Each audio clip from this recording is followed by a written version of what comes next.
everybody, it's Robin from Messy Play Kits here to do another really fun Easter kind of activity. You could do this, you're going to want those plastic Easter eggs, which by now you probably have a ton of, so if you're saving them for Easter candy, then maybe you want to do this project next week after Easter.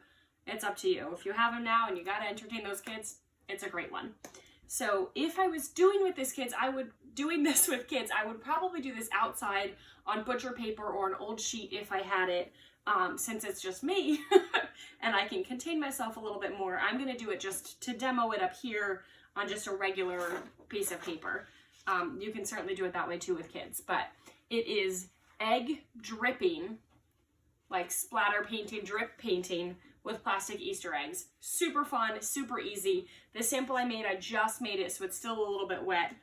So it's gonna run as I show you, but super fun, really, really easy, like I said.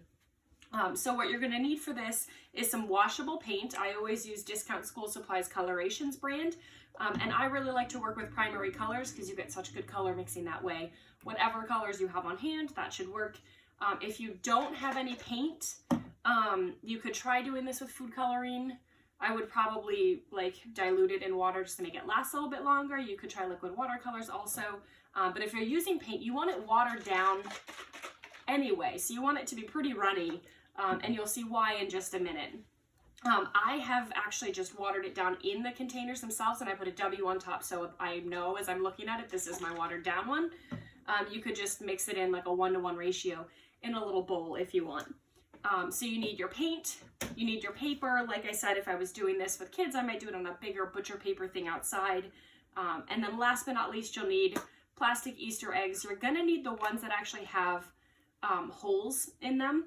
If you don't have holes in yours, then just grab a drill and carefully do it, or like poke it somehow, whatever. Mine actually have the same size holes on the top and the bottom. Sometimes they have bigger on one side or the other, which just makes for more interesting testing. So all I'm going to do is I'm going to set out my paper right here.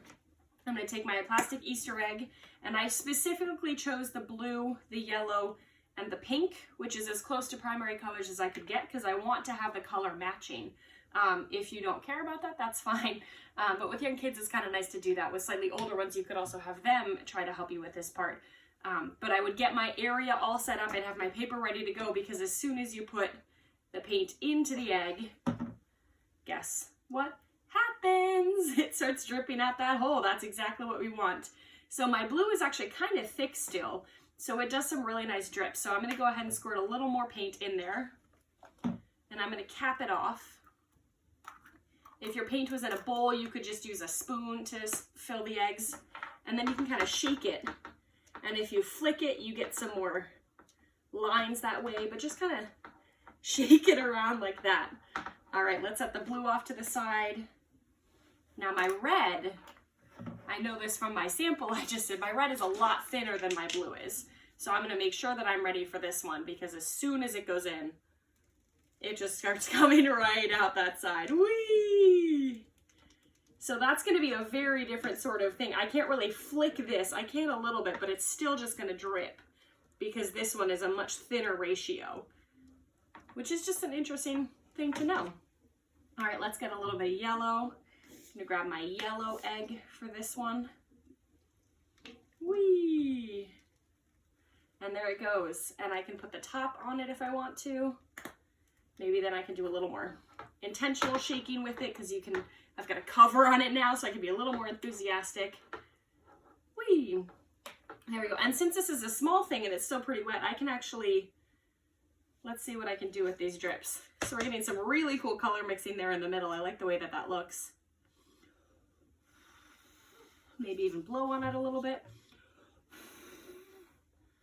But like I said, I would probably do this outside on a butcher paper sheet or something like that if I could, just an old sheet that you can wash out afterwards, and just let the kids go to town. Give them a whole bunch of eggs, see if they can match up the colors or not, see what happens as they go. But they'll kind of drip it a little bit, they might fling a little bit, you might see what happens, but like, this is process art. The whole point is just to experience the process and what it's like and what you have happening here.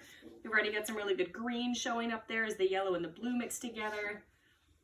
There you go, guys. Super easy, super fun this week or next week. when you've got those plastic Easter eggs on hand, super fun. Have a nice day. Happy Easter.